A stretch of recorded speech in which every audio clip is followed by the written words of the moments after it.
दरअसल सेंगोल है क्या, जिसको लेकर अब जो विपक्ष है और पक्ष है वो आमने सामने आ चुका है, जिस पर सियासत अब गरमाई हुई है, इसको लेकर जानकारी आप तक पहुंचाते हैं। देखिए जो सेंगोल है वो है क्या। दरअसल ये सोने और चांदी से बनी हुई एक छड़ी होती है।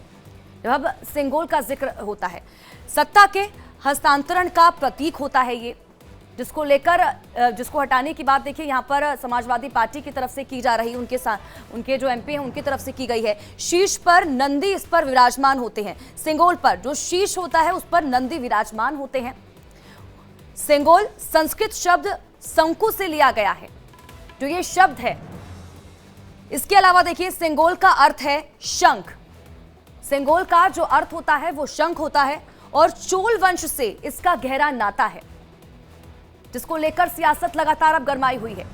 भारत की सत्ता का हस्तांतरण सेंगोल से हुआ।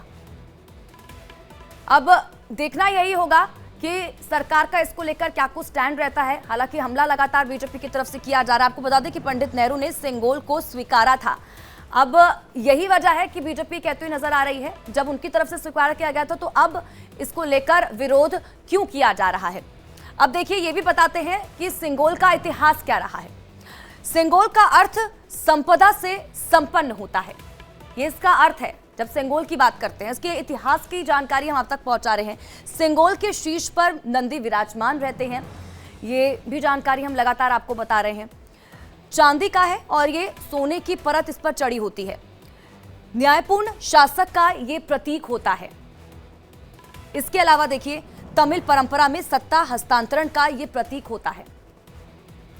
इसके अलावा लॉर्ड माउंटबेटन ने पंडित नेहरू को इसको सौंपा था।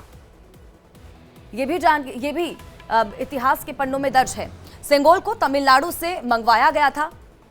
इसके इतिहास के बारे में जब हम बात करते हैं, और इसके अलावा देखिए चोल साम्राज्य में शुरू हुई सेंगोल की परंपरा।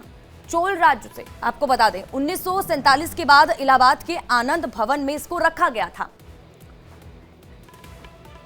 तो ये सेंगोल का इतिहास अब तक रहा है। ये तमाम जानकारी हम लगातार आप तक पहुंचा रहे हैं। हालांकि देखना होगा कि अब आगे इसमें क्या कुछ देखने को मिलता है। फिलहाल देखिए